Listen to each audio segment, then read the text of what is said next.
성포학생 여러분들, 한 주일 동안 잘 지내셨나요? 벌써 한 해의 절반이 지나가는군요. 2021년 6월의 마지막 주일, 유튜브로 여러분에게 말씀을 전한 것이 벌써 26번째가 되는군요. 처음 시작할 때는 몇 번 하다가 그만할 줄 알았어요. 근데 여러분의 기도와 간구로 여기까지 오게 되었어요. 참 감사한 일입니다. 이제 본격적인 더위가 시작되는 7월이 되었어요. 여러분들 더위에 몸 잘 관리하시고 고3 학생들은 끝까지 화이팅 해요. 자, 오늘은 내니 두려워 말라는 제목으로 하나님의 말씀을 전하고자 합니다. 보리떡 5개와 물고기 2마리로 5,000명을 배불리 먹이시는 기적을 직접 목격한 유대인들은 환호를 했어요. 그리고 예수님을 왕으로 추대하려고 하였어요. 그러자 예수님은 그들을 피해서 산으로 올라가셨습니다. 한편 예수님의 제자들은 해가 지자 갈릴리 호수 위로 어둠이 깔리자 호수를 건너기 시작하였습니다. 어른 12명이 타는 배라면 결코 작은 배가 아닙니다. 그들은 유월절을 앞두고 있어서 둥근 보름달이 떠있는 부드러운 산들 바람이 부는 갈릴리 호수를 힘껏 노조 갔어요. 그러나 노를 지은 지 얼마 되지 않아 맞바람이 세차게 불기 시작하였습니다. 제자들은 교대로 노를 열심히 지었지만 밤이 깊어갈수록 풍랑은 더욱 거세지고 제자들은 힘이 다하면서 죽음의 공포를 느끼고 있었습니다. 그때 예수님은 기도를 마치시고 언덕 위에서 제자들이 풍랑과 싸우는 모습을 내려다보고 계셨습니다. 이것을 마가복음 6장 48절에서 49절까지 이렇게 말씀하고 계십니다. 바람이 거스름으로 제자들이 힘겹게 노를 젓는 것을 보시고 밤 사경쯤에 바다 위에 걸어서 그들에게 오사 지나가려고 하심에 제자들이 그가 바다 위로 걸어오심을 보고 유령인가 하여 소리를 지르니 이렇게 표현하고 있습니다. 예수님은 제자들이 매우 힘겹게 풍랑과 싸우는 것을 보시고 언덕에서 내려와 풍랑과 싸우고 있는 제자들을 향해 무리를 걸어가셨습니다. 그리고 주님은 두려움에 떨고 있는 제자들에게 부드러운 음성으로 내니 두려워 말라 말씀하시면서 배에 오르셨습니다. 그가 배에 오르자 바다는 잠잠해지고 어느덧 배는 해안에 도착을 하였습니다. 이 장면을 한번 상상해 보면 우리의 마음이 훈훈해지고 따뜻해지는 아름다운 장면이 아닐 수가 없습니다. 첫째, 표적의 의미. 이 표적은 예수님이 하나님의 아들이심을 다시 한번 제자들에게 보여주는 의미를 갖고 있습니다. 욥기 9장 8절에서 10절까지 그가 홀로 하늘을 펴시며 바다 물결을 밟으시며 북두 7성과 삼성과 묘성과 남방의 밀실을 만드셨으며 측량할 수 없는 큰 일을 셀 수 없는 기이한 일을 행하시느니라 이렇게 말씀하고 있습니다.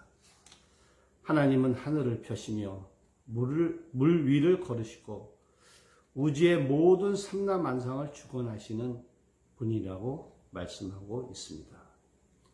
그러므로 예수님이 바다 위로 걸어오신 것은 제자들에게 예수님이 하나님의 아들이심을 보여주기 위한 것입니다. 이 표적은 오늘을 사는 우리들에게 하나님이 주시는 풍성한 영적 메시지를 담고 있습니다. 우리의 인생은 풍랑이 일고 있는 캄캄한 갈릴리 바다 같습니다. 너무 어두워서 앞이 잘 보이지 않습니다. 맞바람이 불어와서 아무리 배를 저어도 배가 앞으로 나가지 않습니다. 결국 우리는 너무 힘들어서 죽고 싶은 생각까지 듭니다. 이것이 우리가 살아가고 있는 인생입니다. 이렇게 제자들이 풍랑과 힘들게 싸우고 있을 때 예수님은 그들을 위해 기도하고 계셨습니다. 예수님이 우리를 위해 하나님께 기도하고 계셨다는 것입니다. 그리고 기도를 마치신 예수님은 풍랑이 있는 바다 위를 걸어오시면서 고통 속에 있는 제자들을 건져 주셨습니다. 내니 두려워 말라, 이 한마디에 바다만 고요해진 것이 아니라 제자들의 마음에도 평화가 찾아왔습니다. 지금도 예수님은 인생의 풍랑을 만나 땀과 눈물로 얼룩져 있는 그의 자녀를 찾아오셔서 내니 두려워 말라고 말씀해 주십니다. 그러므로 하나님을 진심으로 사랑하고 예수님이 나의 구주이심을 믿는 사람은 고요한 바다를 건너는 것보다 차라리 예수님과 함께 풍랑이 있는 바다를 건너는 것이 더 좋다고 생각을 합니다. 참으로 성숙한 믿음의 사람들은 예수님이 없는 무의미한 삶을 사는 것보다 예수님을 모시고 고통하며 사는 것이 더 낫다고 생각을 합니다. 둘째, 이해할 수 없는 고통, 하나님의 무관심. 그러나 풍랑 속에 있는 모든 사람이 주님의 손길을 체험하는 것은 아닙니다. 우리가 어려움을 당하고 있을 때 아무리 주님을 찾아도 보이지 않는 것처럼 생각되는 때가 있습니다. 믿음이 좋고 신실한 사람들 가운데에는 세상 풍랑을 만나 죽을 고생을 하고 있는데도 예수님이 기도를 들어주시지 않는 것 같고 무관심하신 것 같이 느껴지는 경우가 있습니다. 심지어 예수님이 나와 아무 관계도 없다는 듯이 냉정하게 대하시는 것처럼 보일 때도 있습니다. 눈물로 침상을 적시며 많은 기도로 하나님께 간구하고 기다렸지만 바람은 더 거세지고 배는 그 자리를 맴돌고 있습니다. 그러다가 이제는 배가 뒤집혀서 물에 빠져 살려달라고 비명을 지릅니다. 그런데도 예수님은 나와 아무 관계가 없는 것처럼 보입니다. 이같이 너무도 안타까운 경우를 당한 사람들을 우리 주변에서 자주 보게 됩니다. 이렇게 어려운 일을 당하고 있는 사람들에게 오늘 주님이 주시는 말씀이 무슨 위로가 될까요? 어느 유명한 목사님, 사모님의 고백입니다. 저는 하나님한테서 버림받고 사람에게도 버림받은 사람입니다. 18년 전 한창 일할 나이에 남편 목사님이 하나님의 부르심을 받고 세상을 떠났습니다. 아버지의 이해할 수 없는 죽음에 둘째 아들은 하나님을 욕하면서 교회를 등지고 말았습니다. 18년 동안 어머니는 밤낮으로 아들이 돌아오기를 눈물로 기도하며 기다렸지만 얼마 전 변사체로 발견되고 말았습니다. 남편이 2년 동안 병상에 누워있을 때에는 그래도 믿음으로 이겨나갔습니다. 모든 것이 하나님의 뜻이다. 하나님이 선하게 인도하여 주실 것이다. 라고 믿고 모든 슬픔을 참고 견디었습니다. 그러나 18년 동안 눈물로 기도하며 기다린 아들이 싸늘한 시체가 되어 돌아왔을 때 이 사모님의 믿음도 절망 속으로 빠져들고 말았습니다. 인생의 모든 것을 하나님이 파산시켜 버렸다고 느꼈습니다. 이런 엄청난 시련 앞에서 우리로 걸어오신 예수님이 나와 무슨 상관이 있냐는 생각을 할 수도 있을 것입니다. 어떤 형제는 지방의 유수한 회사의 중견 간부로 행복하게 살고 있었습니다. 그러나 사업을 하던 셋째 동생을 위해 빚 보증을 서준 것이 잘못되어 하루아침에 부모님 재산을 다 날려버리고 자기가 땀 흘려 모은 재산을 송두리째 빼앗기고 말았습니다. 이제는 월급마저 압류당해 버렸습니다. 저희 집안은 5대째 내려오는 기독교 집안입니다. 아버지는 장로이고 어머니는 권사이고 저는 모태 신앙입니다. 이런 집안에 하나님의 심판이 이렇게 임할 수 있는지 저는 도무지 이해할 수가 없습니다. 그 형제는 자기 집안에 임한 풍랑을 하나님의 심판으로 해석하였습니다. 너무나 견디기 어려운 고통 앞에서 하나님이 자기를 심판하시는 것처럼 느꼈습니다. 셋째, 다 알 수 없는 하나님의 뜻. 이처럼 격심한 인생의 풍랑 앞에서 구원받지 못해 보이는 형제 자매들에게 제자들을 도와주시기 위해 우리로 걸어오신 예수님이 무슨 위로가 되겠습니까?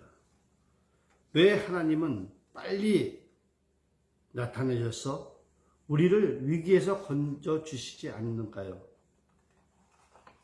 이런 생각을 하면서 성경을 읽다가 하나님에 대해서 비슷하게 실망을 느낀 사람들이 구약 성경에도 많았고 신약 성경에도 많았다는 것을 알게 되었습니다. 시편 기자는 시편 44편 23절 24절에서 주여 깨소서 어찌하여 주무시나이까 일어나시고 우리를 영원히 버리지 마소서 어찌하여 주의 얼굴을 가리시고 우리의 고난과 압제를 잊으셨나이까. 얼마나 현재의 고난이 무섭고 두려웠으면 하나님 잠에서 깨어나 나 좀 살려주세요 하고 매달렸겠습니까? 다윗은 사울왕의 미움을 받아 10년 동안 3번에 걸쳐 죽을 고생을 하며 도망을 다녔습니다. 나 같으면 나중에 아무리 왕이 된다고 하더라도 이런 고통이라면 다 사양하고 말겠습니다. 시편의 다윗의 노래는 거의 내가 죽게 되었사오니 살려달라는 내용이 대부분입니다. 주님을 그 무엇보다도 사랑하며 주님의 뜻대로 살아보겠다고 애쓴 사람들이 그처럼 이해할 수 없는 고통을 안고 씨름하는 것을 보면 저는 그들이 왜 이런 고통을 당하는지 알 수가 없습니다.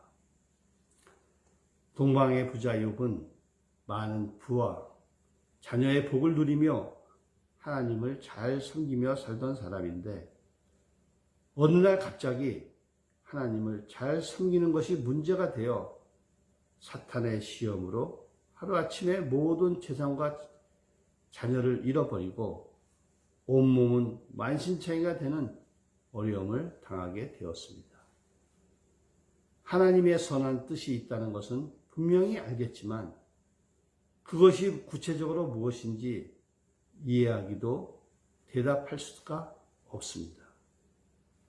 저는 올해 초 유튜브 중고등부 예배를 준비하면서 내가 감당해야 할 어려운 일이 생길 것이라는 것을 직감적으로 느꼈습니다. 주님의 일을 하는데 지상 권세를 잡은 악한 영들이 그냥 보고 있지는 않을 것이기 때문입니다. 왜냐하면 주님의 일을 하는데 풍랑이 일지 않고 순탄하게 항해하는 일은 거의 없기 때문입니다. 우리 대부분은 정말 감당하기 어려운 시험을 당하고 있는 사람이 나인 것 같이 생각이 듭니다. 하지만 정말로 감당하기 어려운 시험을 당하시는 분은 바로 예수님이십니다. 기독교가 2000년 동안 전 세계에 복음화 되기까지 약 8천만 명의 순교자의 피가 뿌려졌다고 합니다. 말씀을 정리하면서 이해할 수 없는 하나님의 뜻을 우리가 조금이라도 알기 위해서 다음 시간에는 하나님과 세상을 혼돈하지 말라라는 제목으로 말씀을 전하겠습니다. 기도하겠습니다. 사랑의 하나님, 주님의 은혜를 감사합니다. 아무것도 보이지 않는, 손에 잡히지 않는 어둠 속에서 내니 두려워하지 말라는 주님의 음성을 듣게 하여 주시옵소서. 그 말씀이 위로가 되고 능력이 되어 풍랑이 있는 우리의 마음이 잔잔해지고 평화를 얻게 하여 주시옵소서. 예수님의 이름으로 감사하며 기도 올렸사옵나이다. 아멘. 오늘은 여기까지 하겠습니다.